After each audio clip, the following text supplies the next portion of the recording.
సీతారాంపురంలో పెద్ద రావి చెట్టు కింద ఒక చిన్న తోపుడు బండి. ఒక పెద్ద రాగి డేగిసా లోనుంచి గుబాళిస్తున్న మటన్ బిర్యానీ వాసన ఊరంతా వ్యాపిస్తుంది. ఆ ఊరి సంతలో గాని రచ్చబండ దగ్గర కాని ఊరి జనాలు సూరన్న బిర్యానీ గురించి ఎంతో గొప్పగా మాట్లాడుకుంటారు. సూరన్న చేతిలో ఏదో మాయ ఉందయ్యా, ఆ బిర్యానీ తింటే జన్మధన్యం అని లొట్టలు వేసుకుంటూ చెప్తారు. అందుకే సూరన్న వ్యాపారం రోజూ ఎంతో జోరుగా లాభసాటిగా సాగుతోంది. సూరన్న గరిటతో వేడివేడి బిర్యానీని అరిటాకుల్లో వడ్డిస్తూ మహాబిజీగా ఉన్నాడు. అతని భార్య సీతమ్మ పక్కనే ఉండి ఆకుల్లో ఉల్లిపాయలు నిమ్మకాయలు పెడుతూ సహాయం చేస్తోంది.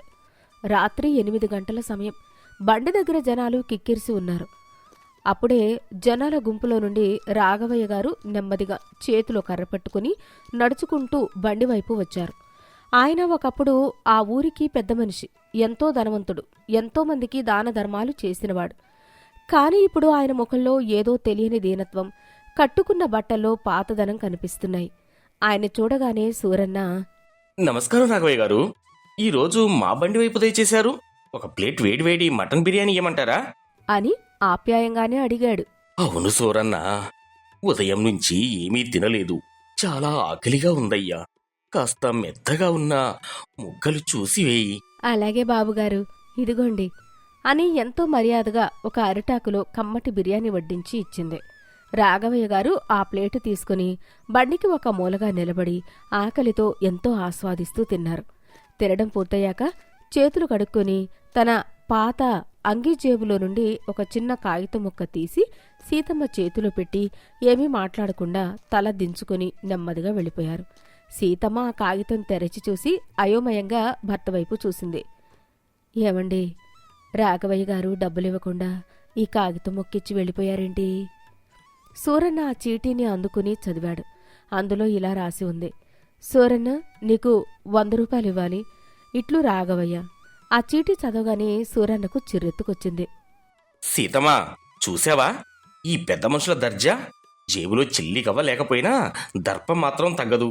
బిర్యానీ అంతా లాగించేసి డబ్బులకు బదులు ఈ కాగితం ముక్క పెట్టి వెళ్ళిపోయారు. అయ్యో, అలా అనకండి. ఆయన ఊరి పెద్ద, ఒకప్పుడు ఎన్నో దాన ధర్మాలు చేసినవాడు. చేతిలో డబ్బులు లేవేమో, రేపిస్తారులేండి. ఇందులో కోపడ్డానికి ఏముంది? సీతమ్మా, నాకు ఈ దర్జా చూపించడం అస్సలు నచ్చలేదు. ఆకలితో ఉన్న ఒక పేదవాడు లేదా బిచ్చగాడు వచ్చి అడిగితేనే నేనే ఉచితంగా కడుపు నిండా పెడతాను, నా చేతులతో పుణ్యం చేసుకుంటాను. కానీ ఇలాంటి ధనవంతుల అహంకారానికి, వాడు దర్జాగా ఇచ్చే చీటీలకి ఉచితంగా తినిపించడానికి నేను ఇక్కడ ఈ కష్టపడి వండుకొని కూర్చోలేదు. రేపు రానివ్వు, డబ్బులు ఇస్తేనే బిర్యానీ ఇస్తాను అని గొణుక్కున్నాడు. మరుసటి రోజు వ్యాపారం మామూలుగానే సాగుతోంది. చీకటి పడగానే మళ్లీ రాఘవయ్య గారు అదే కర్ర పట్టుకుని మెల్లిగా అడుగులు వేసుకుంటూ బండి వైపు వస్తూ కనిపించారు. ఆయన దూరం నుంచే చూసిన సూరన్న సీతమ్మ వైపు తిరిగి పళ్ళు నూరాడు. సీతమ్మా, అదిగో నిన్నటి ఆ చీటీ పెద్ద మనిషి మళ్ళీ వస్తున్నాడు. నేను ముందే చెప్తున్నా, పేదవాళ్లకి సహాయం చేయడానికి నేనెప్పుడూ ముందుంటాను. కానీ ఇలాంటి డబ్బున్న వాళ్ళు వచ్చి నన్ను తక్కువ చేసి చూస్తూ చేతిలో కాగితాలు పెడితే నేను భరించలేను. ఈరోజు ఆయన అడగగానే ముందు డబ్బులు తీయమని అడిగేస్తాను, ఇక్కడ అరువులు లేవని చెప్పేస్తాను. అయ్యో వద్దండి, దయచేసి ఊరుకోండి. ఆయన మన ఊరి పెద్ద మనిషి. ఒకప్పుడు 100 మందికి అన్నం పెట్టిన చెయ్యి ఆయనది. నలుగురు ముందు అలా కటువుగా డబ్బులు అడిగితే ఆయన ఆత్మగౌరవం దెబ్బతింటుంది, అవమానంగా ఫీల్ అవుతారు. ఒకరోజు ఇవ్వకపోతే ఏమైంది? నిన్నటిది ఇవాళది కల్పిస్తారులేండి, మీ కోపం తగ్గించుకోండి. సూరన్న భార్య మాట కాదనలేక అయిష్టంగానే తలూపాడు. రాఘవయ్య గారు బండి దగ్గరికి వచ్చారు. సూరన్న, ఈరోజు కూడా ఒక ప్లేటు ఇవ్వు నాయనా అన్నారు నెమ్మదిగా. సూరన్న మనసులో కోపాన్ని అణుచుకుంటూ ఏమీ మాట్లాడకుండా ఒక ఆకులో బిర్యానీ పెట్టి సీతమ్మ చేతికిచ్చాడు. సీతమ్మ దాన్ని రాఘవయ్య గారికి అందించింది. రాఘవయ్య గారు నిన్నటిలాగే మూలన నిలబడి బిర్యానీ తిన్నారు. తిన్న తర్వాత జేబులో నుంచి మరో కాగితం ముక్క తీసి సీతమ్మ చేతిలో పెట్టి తల దించుకుని వెళ్ళిపోయారు. సూరన్న కోపంగా ఆ కాగితం లాక్కుని చదివాడు. సూరన్న, ఈ రోజుతో కలిపి నీకు 200 రూపాయలు ఇవ్వాలి, ఇట్లు రాఘవయ్య. చూసావా సీతమ్మ, మళ్ళీ అదే రాశారు. రోజుకో బాకీ పత్రం రాసి నా చేతిలో పెడుతున్నారు. ఇది బిర్యానీ బండి అనుకుంటున్నారా లేక బ్యాంకా? ఆయన ఉచితంగా తినడమే కాకుండా నన్ను మరీ చులకన చేస్తున్నారు. రేపు రానివ్వు, ఆయనకి నా తడాకా ఏంటో చూపిస్తాను. ఆయన దర్జాను ఎలా అణచాలో నాకు తెలుసు. అన్నాడు రగిలిపోతూ. మరుసటి రోజు సాయంత్రం సూరన్న బండి దగ్గర వంట సిద్ధం చేస్తున్నాడు. రాఘవయ్య గారికి బుద్ధి చెప్పాలని ఒక కఠినమైన ఆలోచన చేశాడు. సూరన్న ఒక చిన్న గిన్నెలో కొద్దిగా బిర్యానీని విడిగా తీశాడు. అందులో ఇంట్లో వాడే గుప్పెడు ఎర్రకారం వేసి అన్నమంతా ఎర్రగా మారేలా బాగా కలిపాడు. సీతమ్మ అది చూసి భయపడిపోయింది. ఏం చేస్తున్నారండి మీరు? బిర్యానీలో అంత కారం కలుపుతున్నారేంటి? అది మనిషి తినేదేనా? ఒక్క ముద్ద గొంతులో పడితే పేగులు కాలిపోయి కడుపు మండిపోతుంది. ఎవరికోసం ఇదంతా? అంది కంగారుగా. ఎవరికోసమా? రోజు దర్జాగా వచ్చి ఉచితంగా తిని చిటీలు ఇచ్చి వెళ్తున్న ఆ రాఘవయ్య గారి కోసమే. మన వ్యాపారం బాగా సాగుతున్నా ఇలా దర్జాగా నా చేతిలో కాగితాలు పెట్టే ధనవంతులు పొగరు అణచడానికే నేను ఈ పని చేస్తున్నాను. వద్దండి, ఇది చాలా పెద్ద పాపం. మనకు డబ్బుంది కదా అని వయసులో పెద్దవాడైనా ఆయనకి కడుపు మంట పెట్టడం న్యాయం కాదు. ఆ పాపం మనకి తగులుతుంది, వదిలేయండి అని బ్రతిమాలింది. ఒకవేళ ఆయన పేదవాడైతే నేనే కాదన్ను సీతమ్మా. కానీ ఈయనకు బుద్ధి రావాలి. ఒక్కసారి ఈ నాటుకారం బిర్యానీ తిన్నారంటే జీవితంలో నా బండి వైపు చూడరు. అదే సమయానికి రాఘవయ్య గారు బండి దగ్గరకొచ్చారు. సూరన్న కావాలని ఆ కారం కలిపిన బిర్యానీ ప్లేట్ను చిరునవ్వు నటిస్తూ ఆయనకు అందించాడు. సీతమ్మ అడ్డుకునే లోపే రాఘవయ్య గారు ఆ ప్లేటు తీసుకుని పక్కకు వెళ్లారు. రాఘవయ్య గారు మొదటి ముద్ద నోట్లో పెట్టుకున్నారు. అంతే, ఆ కారం ఘాటుకు ఆయన ముఖమంతా ఒక్కసారిగా ఎర్రగా కందిపోయింది. శ్వాస తీసుకోవడం కష్టమైంది. కళ్ల వెంట నీళ్లు దారులుగా కారడం మొదలైంది. ఆయన చేతులు వణుకుతున్నాయి. సూరన్న మనసులో గర్వంగా నవ్వుకున్నాడు. ఈ రోజుతో ఈ చీటీల బాధ వదిలిపోతుంది అనుకున్నాడు. కాని అక్కడ జరిగిన ఒక సంఘటన చూసి సూరన్న, సీతమ్మ ఇద్దరూ ఆశ్చర్యపోయారు. రాఘవయ్య గారు ఆ కారంతో కడుపు మండిపోతున్నా, కళ్ల వెంబడి నీరు కారుతున్నా ఒక్క మాట కూడా మాట్లాడలేదు. కనీసం కారం ఎక్కువ ఉంది అని సూరన్నను అడగలేదు. ఆ మంటను భరిస్తూ ప్లేట్లోని బిర్యానీని ఒక్క మెతుకు కూడా వదలకుండా మొత్తం తినేశాడు. నీళ్లు తాగి ముఖం తుడుచుకున్నారు. మళ్లీ జేబులో నుంచి ఒక చీటీ తీసి టేబుల్ మీద పెట్టి ఏమీ అనకుండా కన్నీళ్లు తుడుచుకుంటూ నిశ్శబ్దంగా వెళ్ళిపోయారు.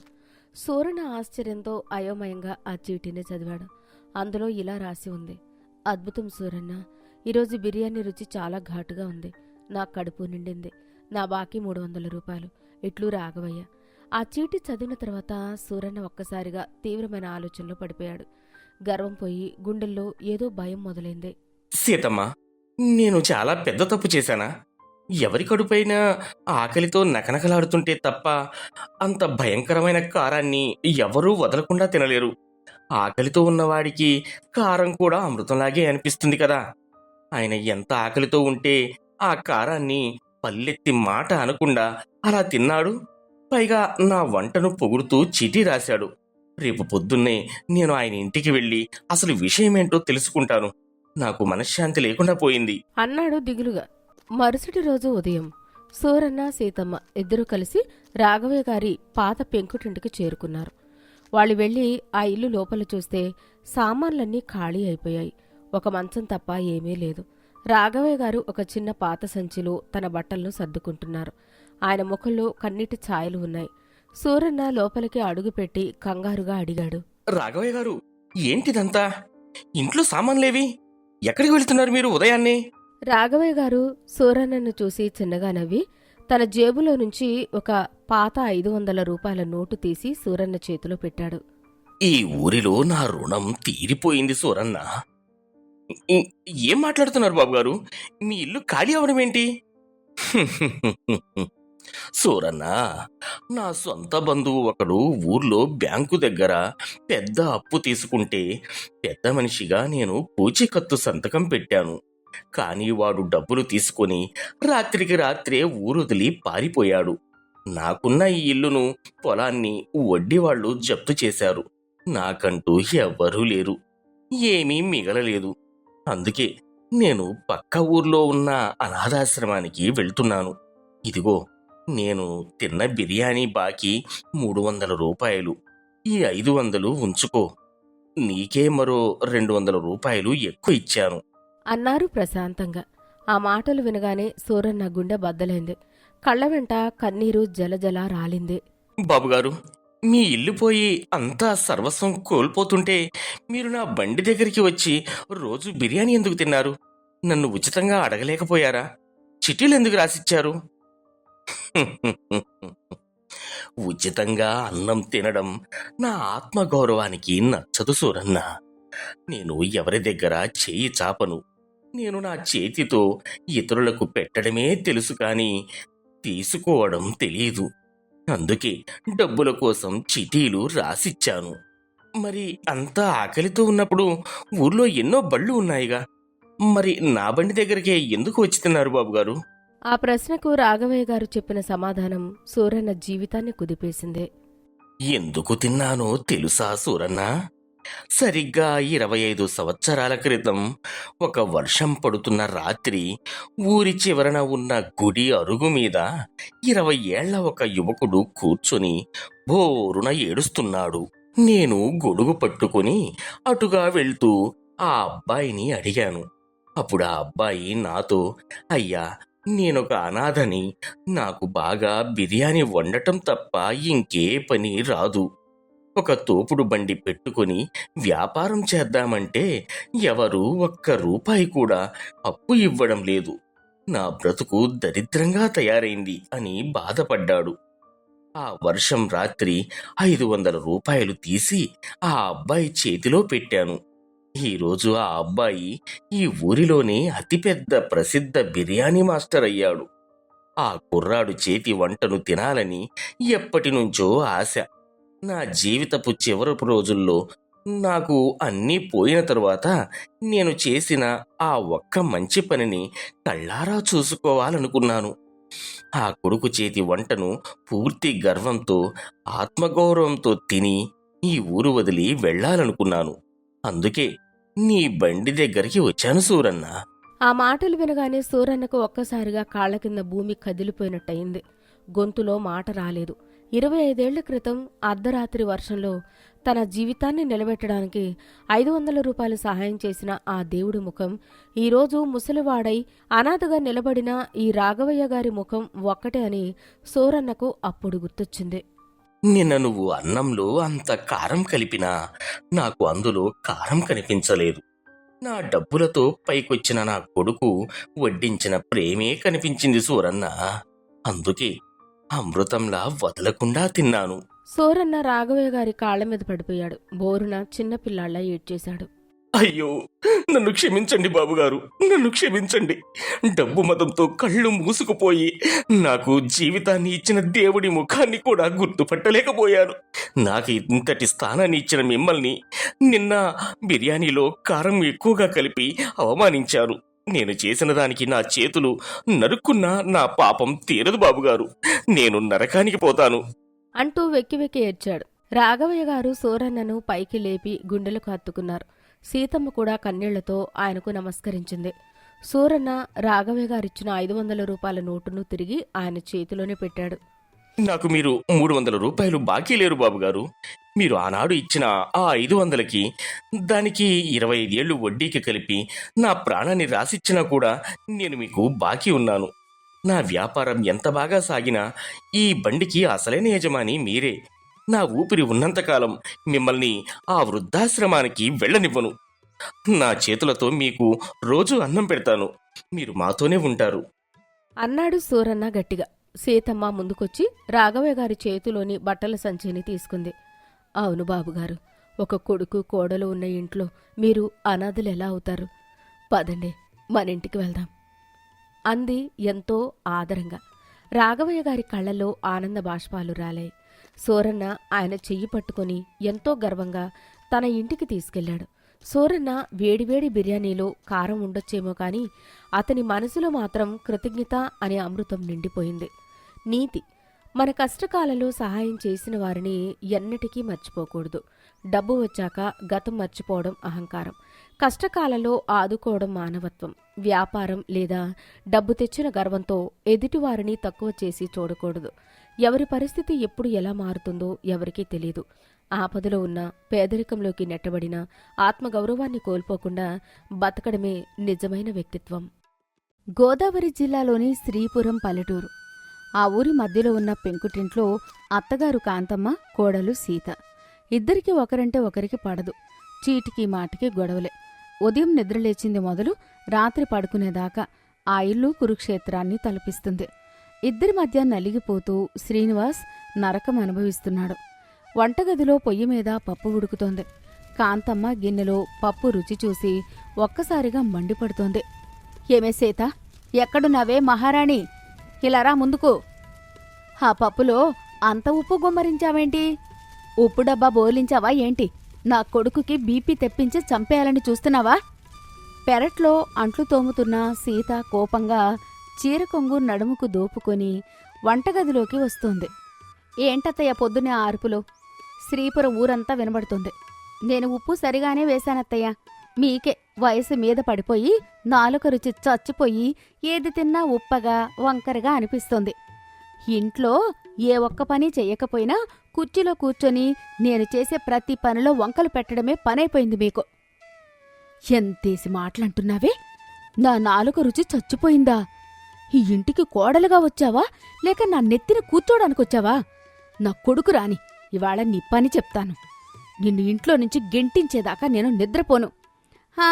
రోజు చెప్పేదేగా, మీరు గెంటేస్తే వెళ్ళిపోవడానికి నేను పని మనిషిని కాదు, ఈ ఇంటి కోడల్ని, మీ కొడుకు తాళి కట్టిన భార్యని. ఇద్దరూ ఒకరినొకరు తిట్టుకుంటూ గిన్నెలు విసిరేసుకుంటూ పగలంతా అలాగే గడుపుతారు. సాయంత్రమైంది. శ్రీనివాస్ భుజాన ఉన్న నాగలి కింద పెట్టి అరుగు మీద కూర్చుంటాడు. గాలికి కాస్త సేదదీరుతూ కళ్ళు మూసుకుంటాడు. అప్పుడే లోపల కాంతమ్మ, సీత అతన్ని రాకను గమనించి గొడవ పడుతూ ఒకేసారి బయటికి వస్తారు. ఒరే శ్రీను, వచ్చావా నాయనా? నువ్వు ఇంట్లో లేని సమయం చూసి నీ పెళ్ళాం నన్ను నాన్న మాటలంటోందిరా. నా నాలుక చచ్చిపోయిందంటోంది. నేను పని పాట లేనిదాన్నంటోంది. ఈ వయసులో దాని చేతిలో ఆ వేధింపులు పడలేక చస్తున్నాన్రా. చూసారా అండి మీ అమ్మగారి నాటకాలు? పగలంతా నన్ను వేధించింది చాలక ఇప్పుడు మీ ముందు ముసలి కన్నీరు కారుస్తున్నారు. పొద్దున లేచినప్పటినుంచి నన్ను పని మనిషి కంటే హీనంగా చూస్తూ నేను వండిన ప్రతి వంటలో వంకలు పెడుతుంటే నేను భరించాలా? నేనేమైనా ఇంటికి బానిసనా? ఆపండి, దయచేసి ఇద్దరూ కాస్త ఆపండి. ఇంటికొస్తే మీ పోరు, కనీసం ప్రశాంతంగా ఒక్క గ్లాసు మంచినీళ్లు కూడా తాగనివ్వరా? మీరిద్దరూ మారరు, నా ప్రాణాలు తీయకుండా వదలరు. పొలంలో ఎండ దెబ్బ ఒకవైపు ఇంట్లో మీ దెబ్బ ఒకవైపు. నా బతుకు అడకత్తెరలో పోక చెక్కలా తయారైంది. శ్రీనివాస్ మాటలను వాళ్ళు పట్టించుకోరు.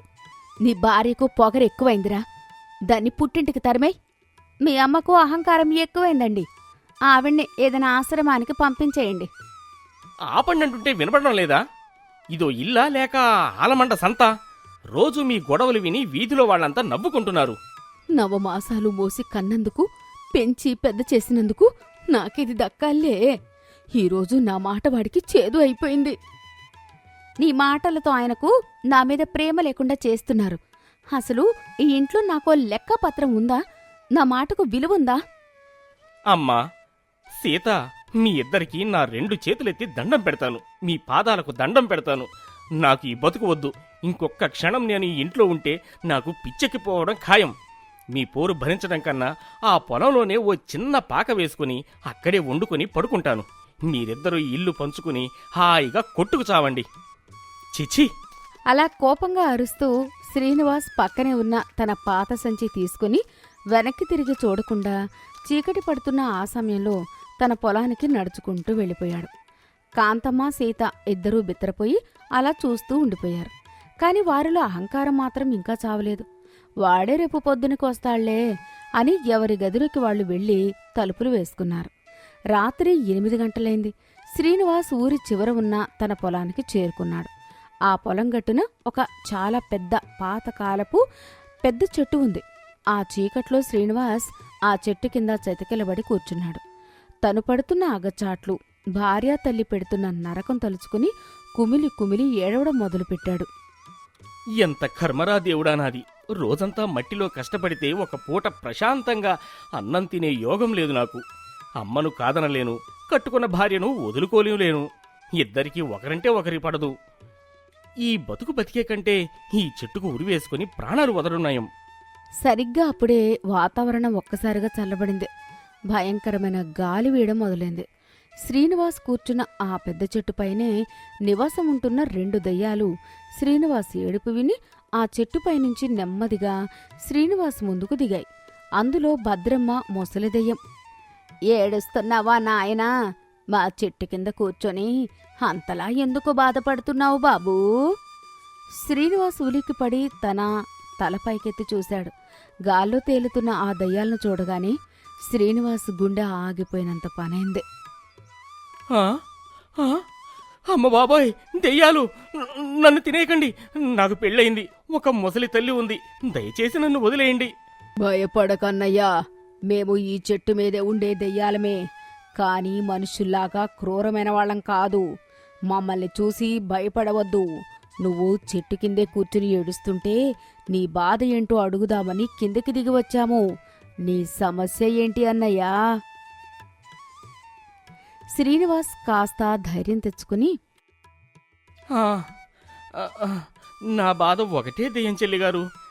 నా ఇంట్లో నా తల్లి, నా భార్య ఇద్దరు క్షణం కూడా గొడవ పడకుండా ఉండలేరు. వాళ్ల పోరు పడలేక ఈ పొలంలోకొచ్చి ఈ చెట్టు కింద ప్రాణాలు విడుద్దామని వచ్చాను. అయ్యో, మీ ఇంట్లో కూడా అత్తా కోడళ్ల పోరేనా? మా కథ కూడా అదే నాయనా. 50 ఏళ్ల క్రితం మేము కూడా మీ శ్రీపురం ఊళ్ళోనే ఉండేవాళ్లం. నేను అత్తను, ఇది నా కోడలు. శ్రీనివాస్ ఆశ్చర్యంగా, ఆ, మీరు కూడా అత్తాకోడళ్ళా? మరి ఈ చెట్టు మీద దెయ్యాలుగా ఎందుకు మారారు? చెబుతాను విను అన్నయ్య. బతికున్నప్పుడు మేము కూడా మీ అమ్మ, మీ ఆవిడలాగానే ఒకరంటే ఒకరం పడకుండా పంతాలకు పోయేవాళ్లం. ఇంట్లో రోజూ కురుక్షేత్రమే. ఒకరోజు మేము వంటగదిలో కూరలో ఉప్పు కోసం జుట్లు పట్టుకుని కొట్టుకుంటూ ఉండగా పొయ్యిలో నుంచి మంటలు ఎగసి ఇల్లంతా అంటుకుంది. అవును బాబూ, మంటలు ఇల్లంతా వ్యాపిస్తున్నా పంతం కొద్దీ ఒకరికి ఒకరం సాయం చేసుకోలేదు. నువ్వు చస్తే నేను బతుకుతాను అనుకున్నాం. ఆ అహంకారం, ఆ పంతం వల్ల ఇద్దరం ఆ మంటల్లో కాలి బూడిదైపోయాం. చనిపోయాక కానీ మాకు బుద్ధి రాలేదు. ఇప్పుడు ఏ గతి లేక ఇలా దెయ్యాలుగా మారి ఈ చెట్టుపైన తలదాచుకున్నాం. ఆ దయ్యాల కథ విని శ్రీనివాస్కు జాలి వేసింది. తన భార్య, తల్లి పరిస్థితి కూడా రేపు ఇలాగే అవుతుందేమో అని భయమేసింది. శ్రీనివాస్ బాధను, అతని పరిస్థితిని చూసి ఆ 2 దెయ్యాల మనసు కరిగిపోయింది. బతుకున్నప్పుడు తాము చేసిన తప్పును ఇప్పుడు శ్రీనివాస్ భార్య, తల్లి చేయకూడదని అవి నిర్ణయించుకున్నాయి. వాళ్లను ఎలాగైనా కలపాలని ఒక పథకం వేశాయి. అన్నయ్య, నీ బాధ మాకు అర్థమైంది. అత్తాకోడళ్ళు కలిసి ఉంటేనే ఇల్లు స్వర్గం. వాళ్లలో ఉన్న ఆ పంతం, అహంకారం పోవాలంటే మాటలు సరిపోవు, భయం కావాలి. వాళ్లను కలపడానికి మేమొక నాటకం ఆడతాం. నాటకమా? మీరేం చేస్తారు తల్లి? బాబూ శ్రీను, భయం మనుషుల్ని ఒక్కటి చేస్తుంది.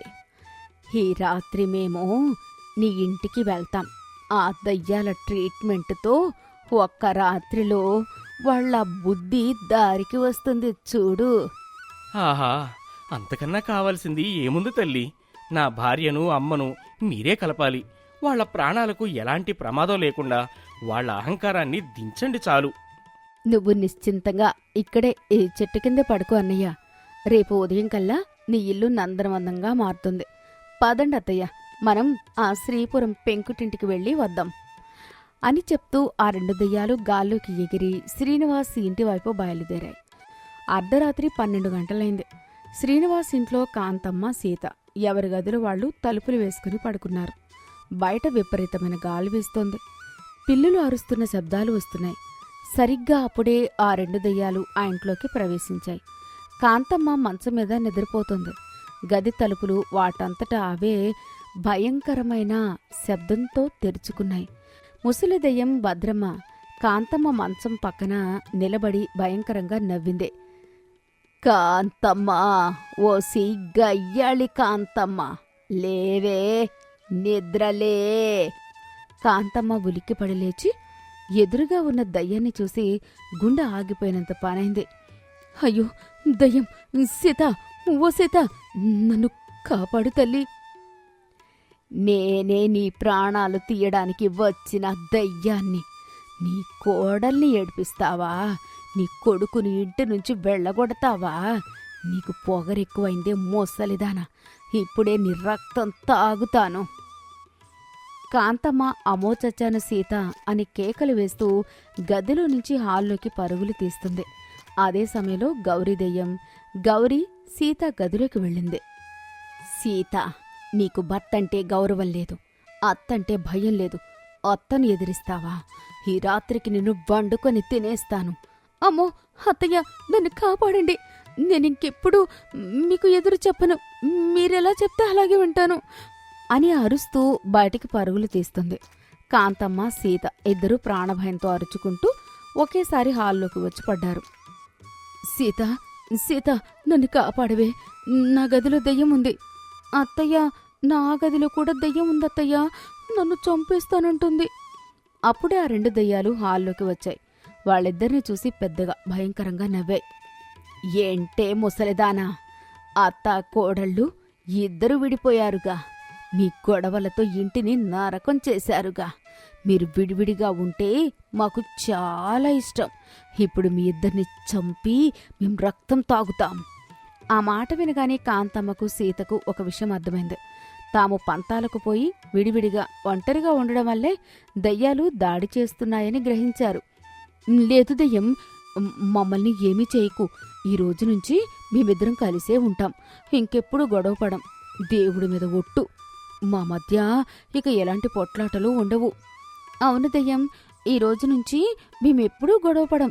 అత్త కోడళ్ళలా కాకుండా తల్లి కూతుళ్ళలా కలిసికట్టుగా ఉంటాం. మమ్మల్ని వదిలేయండి. ఆ మాటలకు రెండు దయ్యాలు నవ్వుతాయి. ఇలాగే ఇద్దరు కలిసి బతకండి.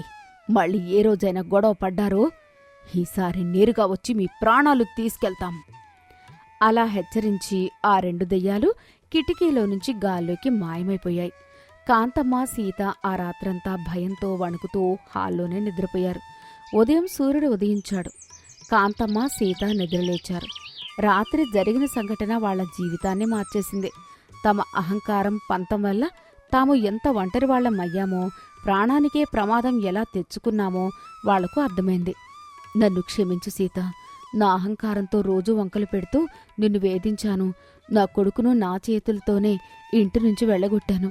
రాత్రి ఆ దయ్యం వస్తే నన్ను కాపాడ్డానికి నువ్వు తప్ప ఎవరూ లేరు.